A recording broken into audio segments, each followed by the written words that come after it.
ഇവിടെ ആമുഖമായി സംസാരിച്ച ഉസ്താദ് അദ്ദേഹം പറഞ്ഞു തുടങ്ങിയത് തന്നെ വിശ്വാസം പിഴച്ചു പോകാതിരിക്കാനും തെറ്റിദ്ധരിച്ചവരെ തിരുത്താനുമാണ് ഞങ്ങൾ ഇവിടെ വേദി കെട്ടിയത് എന്നാണ്. അദ്ദേഹത്തിന്റെ സംസാരം കേട്ടുകൊണ്ട് നമുക്ക് വിഷയത്തിലേക്ക് പ്രവേശിക്കാം. എന്നല്ലാതെ ആരെയും കുറ്റപ്പെടുത്തുവാനോ അല്ലെങ്കിൽ ആരെയും ആക്ഷേപിക്കുവാനോ അല്ല. തെറ്റിദ്ധരിച്ചു പോയ പാവപ്പെട്ട സഹോദരന്മാരുടെയും ഈമാൻ സംരക്ഷിക്കൽ നമ്മുടെ ബാധ്യതയാണ് എന്ന് മാത്രം മനസ്സിലാക്കിക്കൊണ്ടാണ് ഈ പരിപാടി ഇങ്ങനെ സംഘടിപ്പിക്കുന്നതല്ലാതെ യഥാർത്ഥ വിശ്വാസം ജനങ്ങളെ പഠിപ്പിക്കാനാണെന്നാണ് ബഹുമാനനായ ഉസ്താദ് പറഞ്ഞിട്ടുള്ളത്. എന്നാൽ എന്താണ് യഥാർത്ഥ വിശ്വാസം എന്നുള്ളത് പരിശോധിക്കപ്പെടേണ്ടതല്ലേ? അത് ഇവിടെ സംസാരിച്ച ഉസ്താദന്മാരുടെ കൈകളിലോ അവരുടെ പൂർവികന്മാരുടെ കൈകളിലോ ഇല്ല എന്നുള്ളത് തെളിയിക്കാനാണ് ഞങ്ങൾ ഈ പ്രോഗ്രാം ഇവിടെ സംഘടിപ്പിച്ചിട്ടുള്ളത്. ആരോടും വാശി തീർക്കാനല്ല, മറുപടി പറഞ്ഞു എന്നുള്ള സ്റ്റാറ്റസിന് വേണ്ടിയുമല്ല, നേരെ മറിച്ചുകൊണ്ട് യഥാർത്ഥത്തിൽ പ്രമാണങ്ങൾ എന്താ പഠിപ്പിക്കുന്നത് എന്ന് കൃത്യമായി പഠിപ്പിക്കാൻ വേണ്ടി മാത്രമാണ്. സമസ്തക്കാരായ ആളുകൾ കാലങ്ങളായി ഈ സമൂഹത്തെ പഠിപ്പിക്കുന്ന വിശ്വാസം എന്താണ്? അള്ളാഹുവോടൊപ്പം തന്നെ അള്ളാഹുവിന്റെ അമ്പിയ ഔലിയാക്കന്മാരെയും അവർക്ക് കൊടുത്ത കഴിവിൽ നിന്ന് ഇലാഹല്ല എന്നുള്ള വിശ്വാസത്തിൽ നിന്ന് അവരോട് തേടാം, അവരോട് ദുആ ചെയ്യാം എന്നുള്ളതാണ് അവരുടെ വാദം.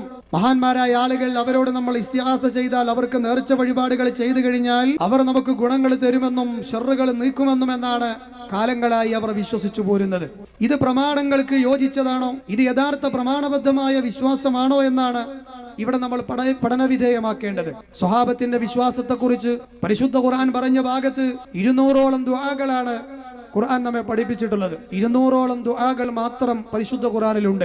ആ ദുആകളൊക്കെ നമ്മൾ പരിശോധിച്ചു നോക്കിയാൽ അതിൽ അമ്പിയാക്കന്മാരുടെ ദുആകളുണ്ട്, അതുപോലെ തന്നെ അമ്പിയാക്കന്മാരുടെ ദുആകളുണ്ട്, ഔലിയാക്കന്മാരുടെ ദുആകളുണ്ട്, വിശ്വാസികളുടെ ദുആകളുണ്ട്, ഇബാദുർ റഹ്മാൻ പരമകാരുണ്യകന്റെ യഥാർത്ഥ അടിമകളുടെ പ്രാർത്ഥനകളുണ്ട്. അങ്ങനെ ധാരാളം ദുആകൾ അടങ്ങി 200ഓളം പ്രാർത്ഥനകൾ ഖുർആനിലുണ്ട്. ആ പ്രാർത്ഥനകൾ അഖിലം നമ്മൾ പരിശോധിച്ചു നോക്കുമ്പോൾ അതെല്ലാം തന്നെ അള്ളാഹുവിനോട് മാത്രമാണ് എന്നാണ് നമ്മൾക്ക് കാണാൻ കഴിയുന്നത്. അപ്പോൾ ഒരു കാര്യം വ്യക്തമാണ്, യഥാർത്ഥ വിശ്വാസം ജനങ്ങളെ പഠിപ്പിക്കാനാണ് ഞങ്ങൾ ഈ പ്രോഗ്രാം ഇവിടെ സംഘടിപ്പിച്ചത് എന്ന് പറഞ്ഞ ബഹുമാന്യദേഹം അദ്ദേഹത്തിന്റെ ആദർശവുമായി വിശ്വാസവുമായി പരിശുദ്ധ ഖുർആനിന് ബന്ധമില്ല എന്നല്ലേ നമുക്ക് മനസ്സിലാകുന്നത്? യാ വലിയല്ലാഹ് അല്ലെങ്കിൽ യാ അംബിയ, യാ ഔലിയ, യാ റസൂലല്ലാഹ്, യാ ഇബ്രാഹിം, യാ ഇസ്മായിൽ എന്നുള്ള യാതൊരു വിളിയും വിശുദ്ധ ഖുർആനിന്റെ 6000 ചില്ലാനം വചനങ്ങളിൽ നമ്മൾക്ക് കാണാൻ കഴിഞ്ഞിട്ടില്ല.